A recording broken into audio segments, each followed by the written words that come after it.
And I fear those struggles might continue early on because you talked about the safeties, and I agree with every point you made. I don't know who's playing cornerback for Buffalo in this game. Maxwell Hairston, the first-round draft pick, is injured. Tre'Davious White has been injured. Christian Benford, who's their star cornerback, has an injury. Even if he plays, you're looking at weaknesses opposite him and potentially if he's injured with him. So I think for Baltimore, this is one where you are going to want to air it out. And if Benford plays and he's on Flowers, you throw to Bateman or vice versa. You're going to have to hunt for weaknesses. What you got to do is just avoid turnovers, which have been costly through the air in key moments. But I think there will be opportunities downfield, whether it's throwing at the corners or the safeties, where Baltimore loves to feast over the middle of the field. Y'all, I love you. I love the matchup. I love that we're going to see two AFC playoff teams, phenomenal quarterbacks match up in week one, but it don't matter. Like this for me is whoever wins this game, they going to play each other again, most likely. Or down the road, we'll figure out who these teams are. Right now, the Ravens do have an advantage from an offensive standpoint, like you and Dan alluded to. Offensively for Buffalo, we know Josh is there. They got their running back signed. We got all of this information on both of these teams. I think the bottom line in this week one game is we're going to see what the new iteration of these teams look like. And to y'all point with that secondary in Buffalo, people are going to find out, is it a strength that they're building or is it a weakness? With the Baltimore Ravens, they had, I didn't realize this. I talked to research. The Ravens they had a high drop rate last year as an offensive football team.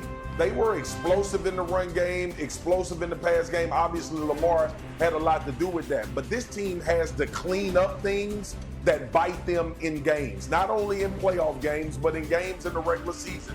When we see the Ravens perform bad, it's usually self-inflicted wounds or a secondary that played horribly early part of the season last year. So there's a lot of things we can learn about the new Buffalo Bills and the Baltimore Ravens, but ultimately we know that both of these teams are going to be trying to knock on the door to make it to the Super Bowl, and week one is just a great matchup to see what's new about both of these organizations this year. Yeah, Mina, quickly, what are you looking to see from Josh Allen coming off the MVP performance? And obviously he wanted more because he wants to get to the Super Bowl, but what kind of statement does he need to make week one? I'm less interested in Allen, who just has to look exactly like he did last year, and more, can either Dalton Kincaid or Keon Coleman take the lead? I've been saying this. I really want to see one of these young Bills pass catchers step up, particularly against man coverage. I think Baltimore will play a decent amount. That, to me, is going to be the difference in the end. Allen, just keep playing exactly like you've been playing. Yeah, we'll see if he can do that. That'd be impressive. Correct. Time for one more thing before we go, you guys. What a great story for Josh Hines Allen and his family.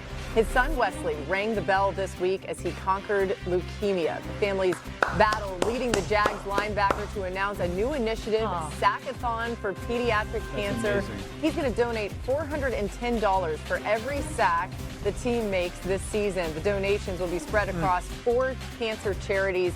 Just incredible work and amazing for this family. Congratulations to Wesley as well. Marcus, that's so cool.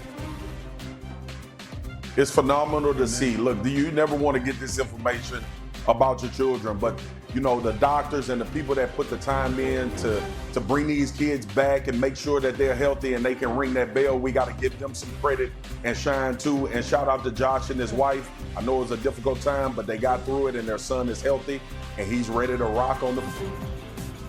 Yeah, the number 1 pick, Cam Ward, and talk about a ridiculous challenge. He's playing the Denver Broncos. Cam Ward is the first pick in the NFL draft that, you know, we obviously did not talk about enough in respect to where he was drafted. He's looked at times really impressive this preseason. He has thrown the football down the field. This young man does not like checkdowns. I wanted to just see how he performs against Denver's defense. Denver's going to have a top 3 defense in the NFL. If he performs well and looks like he belongs, that is a beautiful sign for the Titans' future at quarterback. How can you not be excited about Travis Hunter? I mean, potentially we're seeing history with him playing on both sides of the ball. But I'm going to focus on offense, which I think is going to be his primary focus in this first outing. I'm really excited to see how Liam Cohen utilizes him, how he finds ways to put him in motion, get him free releases, take advantage of all the attention paid to Brian Thomas Jr. Hunter is such a special athlete with the ball in his hands, and Liam Cohen is very good at finding ways to get the ball to his playmakers in space. I'm excited for this marriage. I'm going Abdul Carter. I can't wait to see this Giants pass rush, but you add a dynamic athlete like this across from Brian Burns and Dexter Lawrence and all of those guys. I said it earlier this offseason. The Giants are going to give people problems if they can get them in passing down situations. This rookie is super athletic, strong coming off the edge. I cannot wait to see the New York Giants defensive line, but more importantly, this rookie Abdul Carter added to what's already a dominant pass rushing unit. Yeah, we can't wait to see him, but the other teams, they don't want to see that pass rush from New York. All right, Aaron Glenn, he's making his coaching debut on Sunday, head coaching debut. The Steelers are coming to town. Of course, one of the first moves Glenn made in New York was moving on from Aaron Rodgers, who eventually landed in Pittsburgh. As for Glenn's new quarterback, Justin Fields, he met with the media earlier this afternoon. It's just all about, me playing efficient, me playing smart, taking care of the football on the offensive side of the ball, especially this upcoming Sunday. I think they led the league in turnovers last year, so that's going to be one important factor that we're going to look to do this Sunday. And like I said, just continuing to get better each and every day, each and every week, and progressing throughout the season. You got some raised eyebrows from those conspiracy theorists on the script writing of the NFL script writing conspiracy with this game. Dan, either way, the Jets elected to go with Justin Fields instead of Rodgers. What are you looking to see from the New York offense in Week 1 against Fields' former team?